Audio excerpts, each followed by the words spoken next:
ወይዘሮ ሜላት በቅርቡ ትፈታለች። ሜሮን ወይዘሮ ሜላትን ነፃ ለማውጣት ዝግጁ ሆናለች። እናም ባላጠፋችው ጥፋት መታሰሯ ትንሽ አስደንግጧታል። ብትፈራም ያንን ሰውዬ ይገለኛል እያለች ብትሳቀቅም ግን ደግሞ ከእውነታው መሸሽ የለብኝም ብላ አስባለች። እርግብ በአሁኑ ወይዘሮ ሜላትን ምን እያሰበች ይሆን? አባቷስ ምን አስቦ ነው? አረጋግጠሽና የወይዘሮ ባዩሽን ገዳይ ንገሪኝ እያላት እርግብ ወደ ሜሮን ቤት የመጣችበት አንዱ ምክንያት የባዩሽ ገዳይ ለመከታተል ነበር። ግን ሜሮን ጋር ያገኘችው ነገር ከባድ ነበር። ሜሮንም ለእርግብ እውነታውን እንድታቅብላ አንድ ሚስጥር ነግራታለች። በፎቶ ላይ ያነሳችውን ምስልና የወይዘሮ ባዩሽ ጠላት ወይም ደመኛ ሰውዬ እሷን ሲከታተላት የነበረውን ሰውዬ እንደሆነና በሰዓቱ ሰውዬውን ስታይ በጣም ነበር የደነገጠችው። እርግብም ይሄ ማን ነው እያለች መንቀጥቀጥ ጀመረች። ሜሮንም ያየሽውን ትጠይቂኛለሽ? ማን እንደሆነ አንቺ ራስሽ ታውቂው የለ እንዴ ብላ ነበር። እሷም ከዚህ በፊት እንደሚከታተላት ነግራት ነበር። እና ሜሮንም ይሄ ሰውዬ እሷ ይገለኛል ብላ ስላሰበች ሚስጥሩን ደብቃ ለማቆየት ፈልጋ ነበር። ግን ደግሞ ሚስጥሩን ጠብቃ የምትኖርበት ወቅት አጋጥሟታል። አንደኛ ልጁ ይከታተላታል፣ ሁለተኛ ፖሊሶቹ ያሳድዷታል። ማንኛውን እንደምትከተል ቢያቅታትም ወይዘሮ ሜላት ትረዳኛለች ብላ አስባ ነበር። ግን ወይዘሮ ሜላት በባዩሽ ምክንያት እንደታሰረች ስትሰማ በጣም ነበር የደነገጠችው። ከዛ ቤት ቶሎ ብላ ነበር የወጣችው። ምናሴም በሰዓቱ ድንግርግሩ ወጥቶት ነበር። እቺ ሴትዮ ማናት? ለምን መጣች? ደሞስ ስለ ባዩሽ ስነግራት ለምንድን የደነገጠችው ብሎ ግራ ቢጋባም ለእናቱ ሁሉንም ነገር አስረድቷታል። በሰዓቱ ወይዘሮ ሜላት አላወቀችም ነበር ማን እንደመጣችና ለምን እንደመጣች ግራ ቢገባትም ግን አስታውሰህ ንገረኝ፣ ማን ሊመጣ ይችላል? ስለ ወይዘሮ ባዩሽ ሞትስ ማን እንዴት እንደዚህ ሲል ነበር። እሷም ተጠራጥራለች። ምናልባት ስለ ባዩሽ የምታውቀው ሜሮን ትሆናለች ብላ በድንገት አስታውሳታለች። እና ሜሮን የወይዘሮ ባዩሽ አሟሟት በእሷ ምክንያት እንደታሰረች ስታውቅ መደንገጧ ስላየ ምናሴ በጣም ደንግጣለች ብሏል። አው የኔ እውነታ የምታውቀውና የባዩሽ ደመኛን የምታውቀው ሜሮን ብቻ ናት። ስለዚህ ሜሮን ከተገኘች እኔ ነፃ ወጣለሁ ማለት ነው፣ ሁሉንም ነገር ያበቃል ብላ ነበር። ግን ሜሮን ጋር ሄደው በተከታታይ ሲጠይቁት ሜሮን ምንም መናገር እንደማትፈልግና ሲከታተላትም ስላየች ምናልባት ከፖሊሶች ጋር ሆነው ነው የሚከታተሉ ብላ ምናሴን ስትሸሸው ነበር። ታዲያ አንድ ቀን ጠዋት ቤት ሄደው ሲያንኳኩ እሷን በድንጋጤ ማን መጥቶ ይሆን? ዛሬ ልሞት ነው እያለች ትንቀጠቀጥ ነበር። ማን ነው ስትልም እሷ ምናሴና ሰላም እንደሆኑ የወይዘሮ ሜላት ልጆች እንደሆኑ ገለጹላት። እሷም ታዲያ እኔ ጋር ምን ልትሰሩ መጣችሁ? ለምን መጣችሁ ብላ ነበር። ፈልገንሽ ነው እህቴ፣ እንድናናግርሽ ነው ብለዋት ነበር። ሜሮንም በፍጹም አይ እኔ ምንም ላናገራችሁ ፈቃደኛ አይደለሁም፣ ዞር በሉ ከበሬ ላይ ብላ ልካቸው ነበር። እባክሽን ክፈችና እንነጋገር ነበር ያሏት። እሷም በጣም ፈርታ ስለነበር ከፖሊሶች ጋር የመሰላት ፖሊሶቹም በእርግጥ በሌላ በኩል ይፈልጓታል። ሰላምና ምናሴ ግን እሷን እየፈለጓት ሳይሆን የእናታቸውን እውነታ ለማውጣት እየታገሉ ነበር። እናም በሰዓቱ እርግብንም አግኝታት ስለነበር ምንድነው የሚሻለኝ? በሌላ በኩል ፖሊስ፣ በዚህኛው በኩል ሜላት፣ በሌላ በኩል ደግሞ ያ የሰማይ ስባሪ የሚያህል ሰውዬ። እኔስ አሁን እንደ ባዩሽ ድፍት ብዬ ልቀር ነው በቃ። አይ ባዩሽ ስንቱን ነገር አነካክተሽውና ስንቱን ነገር አያይዘሽው ሄድሽ፣ ያንቺ ሞት ጦስሽ ሙታሽ እንኳን አይለቀኝም እያለች ባዩሽን መውቀስ ጀምራለች። በስተመጨረሻም ሰላም እባክሽን ክፈችና እናውራ ብላ በሩን እንድትከፍት አስገድዳታለች። በሩን ከከፈተች በኋላ ሜላት እንደላኳትና ስለ ባዩሽ አሟሟት ሆነ ስለ ባዩሽ እንድታስረዳቸው የምታውቀውን ንገሪን ብለው ጠይቀዋት ነበረ። ሜሮንም ምንም የማውቀው ታሪክ የለም፣ ለምን እኔን ትጠይቁኛላችሁ? እኔ ስለ ባዩሽ ማውቅ አይደለሁም፣ የማውቀው ታሪክ የለም፣ እባካችሁ ከቤት ይውጡልኝ ብላ ነበር። ሰላምም በደንብ ታውቂያለሽ ሜላት እስር ቤት እንደገባችና ባዩሽን ገላ ነው ስትባይ በጣም ደንግጠሽ ነበር በሰዓቱ።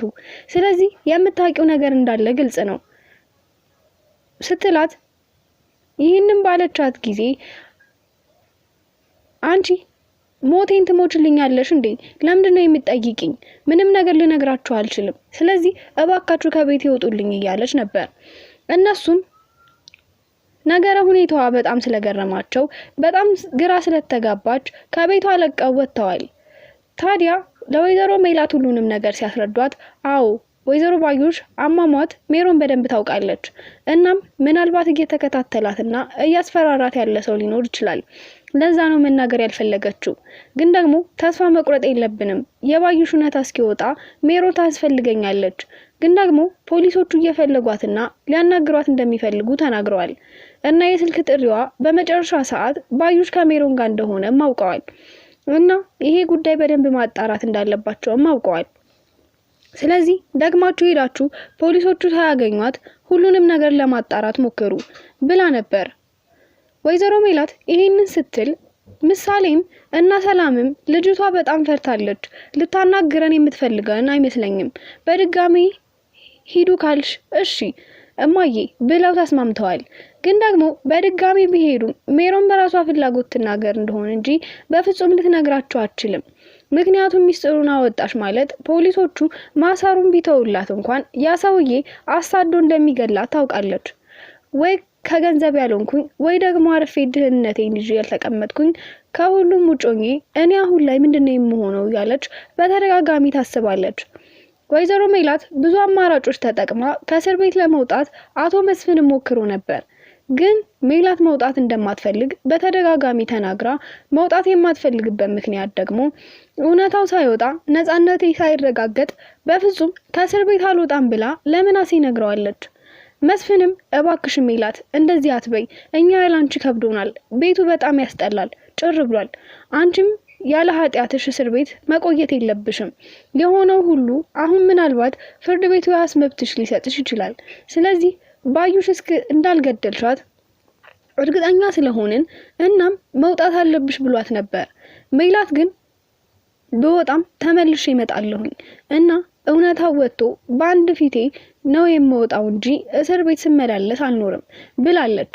መስፍንም ተስፋ ቆርጧል። በቃ ሜላት ድርቅ ካለችና አንዴ ከገገመች አትመለስም። ምን ማድረግ አለብኝ አላውቅም። እናም ደግሞ የዋስ መብቷ እንዲሰጣት ጠይቄ ነበር። ፖሊሶቹ አጣርተን ሳንጨርስ በድጋሚ ሌላ ቀጠሮ ስላለ ፍርድ ቤት ሌላ ተጨማሪ መረጃዎችን መሰብሰብ ስላለብን ትቆያለች ብለው በተደጋጋሚ ነግረውታል። ግን ደግሞ መስፍን አሁንም ቢሆን ቁጭ አላለም። ጠበቃ ለማናገርም ሆነ አንዳንድ ነገሮችን ለማሳወቅ ፈልጎ ነበር። ግን ደግሞ ምንም ነገር አልተፈጠረም። በሌላ በኩል ሀና ከዛ ቤት ወጣ ወደ አባባ ኖላዊ ቤት እኖራለሁ ብላ ስትሄድ ሁሉም ቤተሰብ በሀና ምክንያት ተበጥብጧል። ሀናም እዝራም መናፈቁ አልቀረም። እዝራ ለምንድነው የማይደውልልኝ በጣም ይናፍቀኛል ትላለች። ሌላው ተምቹና ጆን አለሁላችሁ እኔ ያለ እናንተ መኖር አልችልም። እናም ደግሞ ከጆን ጋር ፍቅር ቀጥላለሁ። እባክህን ተስማምተህ ከኔ ጋር እንደምትሆን ቃል ግባልኝ ትለዋለች። ታዲያ ምን እያሰበች ነው? ሀና ሁለት ልብ ሆናለች። ሌላው ኤልያስ ይደውልላታል። ኤልያስም ተስፋ ትሰጠዋለች። አንድ ቀን ሁሉም ነገር ይሆናል ብሎ እሱም በተስፋ ይጠብቃታል። በጣም እንደሚያፈቅራትና እንደሚወዳት ታውቃለች። ግን ደግሞ እንደማታውቀውና ማስመሰሏን ቀጥላለች። እዝራ ናፈቀኝ እባክህን ደውል፣ ወይኔ ልደውልለት እንዴ እያለች ግራ ተጋብታለች። በዚህ ሁኔታ ውስጥ ሆና ታዲያ ወደፊት ምን ይፈጠራል? ለሶስቱም ወንዶች ተስፋ እየሰጠቻቸው ነው። ኤሰር ተስፋ ቆርጦ ከዚህ በኋላ ከሰፈሩ ለቀን ወደ ሌላ ሰፈር ወደ እነ ጎርፌ ሰፈር ሄደን ከሁሉም ርቀን መኖር አለብን። የድሮ ህይወታችንን መጀመር አለብን። ይሄኛው ህይወታችን ለኛ የሚገባ አይደለም ብለው ተምቹና ጆን ተስማምተዋል። ታዲያ ይሄን ከማድረጋቸው በፊትና ሰፈሩን ለቀው ከመሄዳቸው በፊት ሀናን ይቅርታ እንደሚጠይቋት ተስማምተው ለዛም ይቅርታ ሊጠይቁ የፈለጉት ከዚህ በፊት አባባ ኖላዊ በተምቹና በኤሰር ምክንያት ቤተሰቦቹን ሲያናገራቸው ስትሰማ አላስቻለኝም። እናም እኔ በሰበብ ፈጥሬ ተምቹንና ሰላም ምናሴ አይወዷቸውም። እኔ ደግሞ ከነሱ በፊት የማውቀው ተምቹን ስለሆነ ከነሱ ትቻቸው መጣው። በእርግጥ ሰበብ ፈልጌ ነው እንጂ እኔ ከናንተ ጋር ለመኖር ካሰብኩ በጣም ቆይቻለሁ አባዬ። ስለዚህ ካንተ ጋር ነው የምኖረው፣ እባክህን ምንም አትበለኝ እያለች አባቷን መማጸን ጀምራለች። አባባ ኖላዊም እሱ ጋር ብትሆን ደስተኛ ናቸው። ግን ደግሞ በቤተሰቦቿ እንዳይቀየሟትና የሆነ ነገር እንዳይፈጠር ፈርተዋል። እባክሽን ሀንዬ ከኔ ጋር ብዙ አመታትን ተሰቃይተሻል። አሁን ግን ደስተኛ የሆነና ጥሩ ህይወት እየኖርሽ ነው። እኔን ተይኝና እየመጣሽ እይኝ፣ አንቺ ከቤተሰቦችሽ ጋር ህይወትሽን ቀጥይ ብለዋት ነበር። ሀና ግን በፍጹም አባዬ እኔ ካንተ ጋር ነው እንጂ ደስ የሚለኝ ካንተ ተለይቼ ስኖር ከዚህ የባሰ ስቃይ ነው። እናም ደግሞ እግዚአብሔር ይመስገን ምን አተን ነው የምንሰቃየው? እስከዛሬ አንተ ስላለኸኝ ነው እንጂ የተሰቃየን፣ አንተ ስለሌለህ ነው እንጂ የተሰቃየው። አሁን ጤነኛ ነኝ፣ ደስተኛ ነኝ። ስለዚህ ካንተ ጋር ብኖር ምንም ስቃይ የለኝም። እንደውም ስቃይና ፈተናዬ የበዛው ቤተሰቦቹ የተባሉ ሰዎች ካገኘኋቸው ወዲህ ነው። እነሱ ቤት ከገባ በኋላ መከራ ይበስቷል።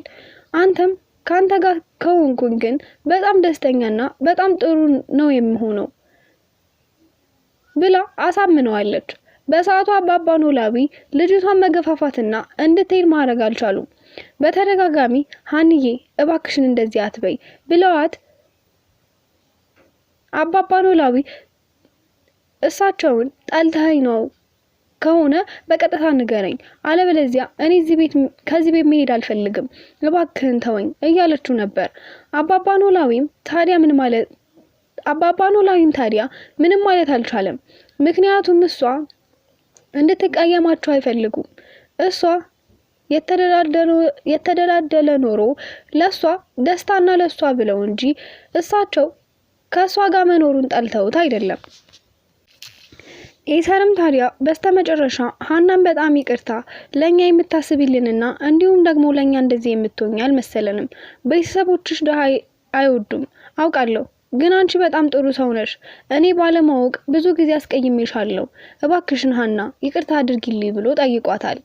ሀናም እኔ እነሱን እንዳልተቀየመቻቸው እና እሷ እንዳስቀየመቻቸው በተደጋጋሚ ከነሱ ጋር ኖራለሁ ብላ እያሰበች ግን አባባ ኖላዊም ትታቸው ስለሄደች እና ከዚህ በኋላ ወደ አንተ መጥቼ እኖራለሁ ብላ ተመልሳ ወደዛ ቤት ስለምትሄድ በዛ ነገር ተቀይመዋቸው ነበር። ሀናም በተደጋጋሚ ዋሽቻችኋለሁ፣ አባዬንም በተደጋጋሚ ተስፋ እየሰጠሁት ተመልሼ ወደዛ ቤት እገባለሁ። አሁን ግን የመጨረሻ ቆርጬ ነው የመጣሁት፣ ለስከዛሬው በጣም ይቅርታ ብላለች። አዎ በሰዓቱ በተደጋጋሚ ቃልሽን ስታፈርሺ እና ወደዚህ መተሽ መኖር ሳትፈልጊ ስትቀሪ እኛም እየዋሸሽንና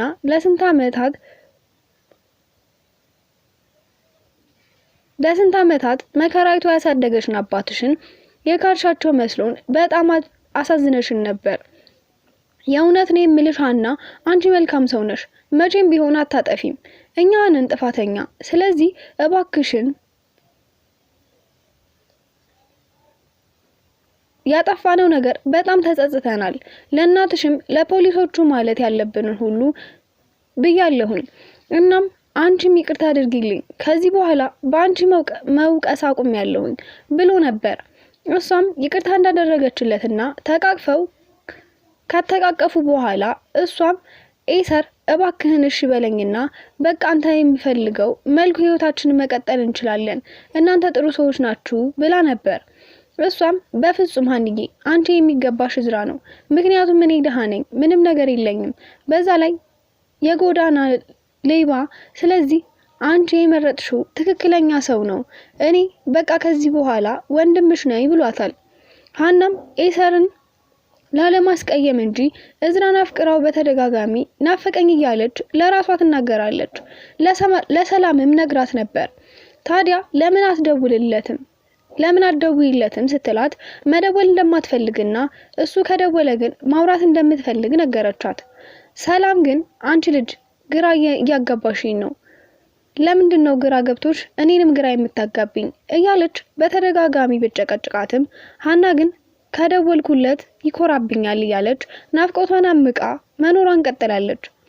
አባቷ መስፍንም ወደዛ ቤት ሄዶ ስለ አንዳንድ ጉዳይ ሊያናገራት ፈልጎ ነበር። እሷም ከዚህ በኋላ አባባ ኖላዊን ትታ እንደማትሄድና ኑሮዋን አሁን ከዚህ መቀጠል እንዳለባት ተናገረች። መስፍንም እዚህ መቀጠል ከፈለግሽና መኖር ከፈለግሽ አንዱን ቤት በስምሽ እናርግልሽ፣ ከኪራይ ቤት ወጥተሽ መኖር ትችያለሽ አንዬ፣ እምቢ እንዳትይኝ፣ ይሄን እንኳን ሽበኝ ብሏት ነበር። ሀና ግን በፍጹም እንደዛ አላደርግም ብላ በዚህ ነገር ነበር የተለያዩት። የዛሬው ክፍል በዚህ ነበር የተጠናቀቀው። በሌላ ክፍል እስከምንገናኝ ድረስ መልካም ጊዜ። ባይ ባይ።